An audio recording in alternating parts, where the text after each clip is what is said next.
అందరికీ నమస్కారం అండి. ఈరోజు మనం కట్టా రాంబాబు గారు రచించిన వినదగునెవ్వరు చెప్పినా అనే ఓ చక్కటి కథను విందాం. ఇక కథలోకి వెళ్దాం. బద్ధకంగా లేచింది అపరంజి. టైం చూస్తే 8 అయ్యింది. పక్కకు చూస్తే భర్త సన్నగా గురకపెడుతూ నిద్రపోతున్నాడు. ఎలా ఉండే కిషోర్ ఎలా అయిపోయాడు? ఒకప్పుడు స్మార్ట్గా 6 ప్యాక్ బాడీతో ఉండే కిషోరు ఇప్పుడు పెద్ద పొట్ట, పెద్ద పెద్ద బుగ్గలు, రఫ్గా ఉండే శరీరంతో కొంచెం వికారమైన ఆకారంతో కనిపిస్తున్నాడు. అతనన్న మాటేమిటి, తను కూడా అంతేగా. ఇంకా 30 ఏళ్లు కూడా రాలేదు. అప్పుడే 70 కేజీల బరువుతో భర్తతో సమానంగా శరీరాన్ని పెంచేసింది. ఏదో సామెత చెప్పినట్టు జుట్టు ఊడినా రాదు, బాడీ వచ్చినా పోదు అన్నట్లు శరీరం పెరుగుతుందిగాని తగ్గటం లేదు. కాలింగ్ బెల్ శబ్దానికి మంచం దిగి బెడ్రూంలో నుంచి బయటకొచ్చి మెయిన్ డోర్ తీసింది. ఎదురుగా పని మనిషి. ఆమెకు లోపలికి పోవటానికి దారిచ్చి ఎదురు ఫ్లాట్ వంక చూసింది.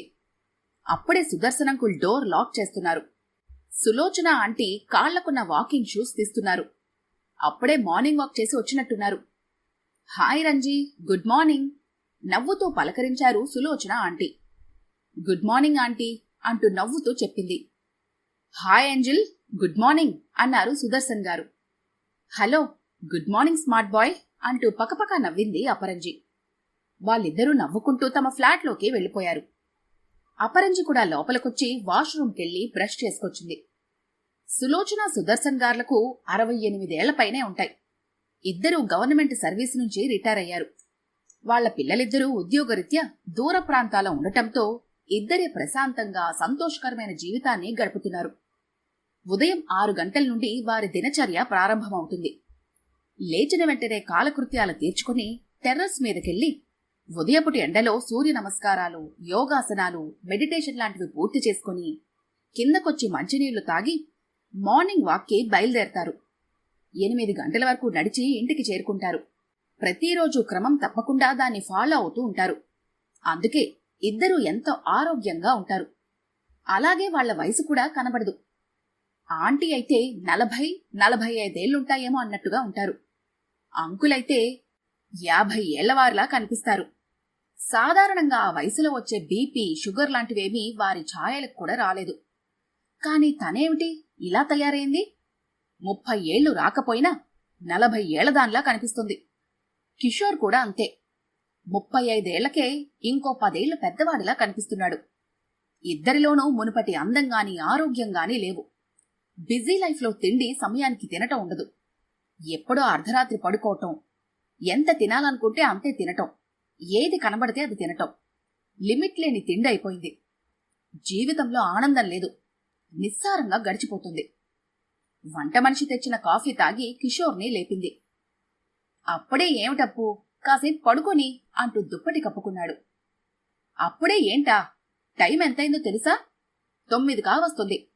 ఆఫీస్కి వెళ్ళవా ఏంటి అంటూ దుప్పటి లాగేసింది. 10 గంటలకల్లా కిషోర్, అపరంజి ఆఫీస్కు బయలుదేరారు. ఆదివారం 11 గంటల సమయంలో టీవీలో వస్తున్న సినిమా చూస్తున్నారు కిషోర్, అపరంజిలు. కాలింగ్ బెల్ మోగుతుంటే లేచెల్లి డోర్ ఓపెన్ చేసింది అపరంజి. ఎదురుగా సుదర్శన్, సులోచనలు నిలబడి ఉన్నారు. రండంకుల్, రండాంటీ అంటూ ఆనందంగా ఆహ్వానించింది అపరంజి. మేమొచ్చి మిమ్మల్ని డిస్టర్బ్ చేయలేదు కదా అంటూ వచ్చి కూర్చున్నారు సుదర్శన్ గారు. ఆయన పక్కనే కూర్చున్నారు సులోచన ఆంటీ. మంచి సమయానికి వచ్చారు సార్, ఏమీ తోచక టీవీ చూస్తున్నాము అన్నాడు కిషోర్ నవ్వుతూ. టీపాయ్ మీదున్న ప్లేట్ల వంక చూశారు ఇద్దరు. వాటిలో పొటాటో చిప్స్, పిజ్జా, బర్గర్లు లాంటివి ఉన్నాయి.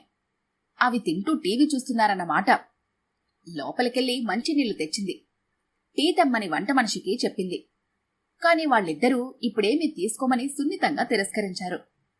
వాళ్ళిద్దరూ ఉదయం టిఫిన్, టీ తీసుకున్నాక మళ్లీ లంచ్ వరకు ఏమీ తీసుకోరని తెలుసు. మధ్యలో ఓసారి పళ్లరసాలు తాగుతారంతే. పోనీ జ్యూస్ అన్నా తాగమంది. ఇప్పుడే తాగొచ్చామని చెప్పారు. ఏంటంటే ఇప్పుడసలు మీరిద్దరూ ఇంట్లో ఉండరుగా, అందులోనూ ఆదివారం. ఏ వృద్ధాశ్రమానికో వెళ్లి అక్కడ వాళ్ళ మంచి చెడ్డలు చూస్తూ ఉంటారుగా అంది అపరంజి. అవునమ్మా, వెళదామనే అన్నారంకులు. నేనే వద్దని చెప్పి మీ ఇంటికొచ్చాను. కాసేపు మీతో గడుపుదాము అనుకున్నాము. ఓ, చాలా సంతోషం ఆంటీ. ఏమిటో ఎదురెదురుగా ఉన్నామన్న మాటే గాని హలో అంటే హలో అనుకోవటమే తప్ప మనం సరదాగా మాట్లాడుకునే అవకాశమే లేకుండా పోయింది. అలాగే సమయం కూడా కుదరటం లేదు. ఏదైనా సమయాన్ని మన చేతుల్లో పెట్టుకున్నప్పుడే మనం అనుకున్నవి జరుగుతాయి కానీ సమయం చెప్పినట్లు మనం వింటే ఏదీ కాదు. నిజం చెప్పారా ఆంటీ? ఏమిటి పొద్దున్నే తిండి మీద యుద్ధం ప్రకటించినట్లున్నారు? సండే అనా లేక రోజు ఇంతేనా అన్నారు సుదర్శన్ గారు. మా తిండి సంగతి మీకు తెలియందా అంకుల్? ఏదుంటే అది తినేయటం, ఎప్పుడు పడితే అప్పుడు తినేయటం. మరి అది మంచిది కాదు కదా. మీ ఆరోగ్యాల గురించి కూడా మీరు ఆలోచించుకోవాలి కదా కూల్గా అన్నారు సుదర్శన్ గారు. ఇద్దరూ మౌనం వహించారు. అప్పుడు సులోచన గారు అందుకున్నారు. మీరిద్దరూ మాకంటే బాగా చదువుకున్నారు. మీకు తెలియంది కాదు. మా పిల్లల్లా భావించి మీకు చెబుతున్నాము. చనువు తీసుకుని చెప్పాల్సొస్తోంది. మీరు ముందు మీ లైఫ్ స్టైల్ని మార్చుకోవాలి. ఇలా చెబుతున్నందుకు మీకు కోపం రావచ్చు, కానీ చెప్పక తప్పటం లేదు. మీరు మా కళ్ల ముందే ఎలా తయారయ్యారో చూస్తుంటే ఆశ్చర్యం వేస్తోంది. మీరు మీ ఆరోగ్యం పట్ల అవగాహన లేకపోవటమే కాదు, చాలా నిర్లక్ష్యంగా ఉంటున్నారు అనిపిస్తోంది. ఏమన్నా అంటే, ఎక్కడా ఉద్యోగంలో బిజీ కదా అంటారు. ఎంత బిజీ అయితే మాత్రం మనకంటూ కొంత టైం ఉంటుంది కదా, ఆ టైంని ఉపయోగించుకోవాలి. మీరిద్దరూ అప్పుడప్పుడు అనారోగ్యాల పాలవటం మాకు తెలుసు. అప్పుడు మీరెంత బాధపడుతూ ఉంటారో కూడా మాకు తెలుసు. అవన్నీ రాకుండా ఉండాలంటే మేం చెప్పినట్లుగా వినండి. రేపట్నుంచి ఉదయం 6 గంటలకు మాతో పాటు టెర్రస్ మీదకు రండి. అది సూర్యుడు ఉదయించే సమయం. ఆ టైంలో ప్రసరించే సూర్యకిరణాలు మన శరీరాన్ని తాకితే అది ఎంత మంచిదో మీకు తెలియని విషయం కాదు. ఉదయపు టెండ మన శరీరంలోని ఎన్నో రుగ్మతలను పోగొడుతుంది. మన శరీరంలో రోగనిరోధక శక్తిని పెంచుతుంది. ఆ ఎండలో సూర్య నమస్కారాలు చేయండి, మెడిటేషన్ చెయ్యండి, ఓ 40 నిమిషాల పాటు నడవండి. మీకు కొన్ని నెలల్లోనే రిజల్ట్ కనిపిస్తుంది. శరీరంలోని కొవ్వు క్రమక్రమంగా తగ్గుతుంది. ప్రకృతి మనకిచ్చిన ప్రసాదాన్ని మనం పొందలేకపోతున్నాము.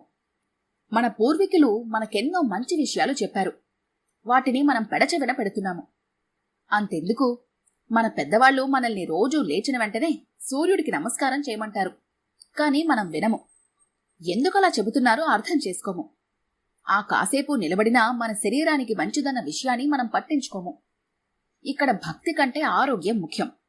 మన పూర్వీకులంతా ప్రతిదాన్ని మన ఆరోగ్యానికి ముడివేసి సంప్రదాయాలను సృష్టించారు. సరే, ఇదంతా కాసేపు పక్కన పెడదాం. మీరు రేపటినుంచి మమ్మల్ని ఫాలో అవ్వాల్సిందే.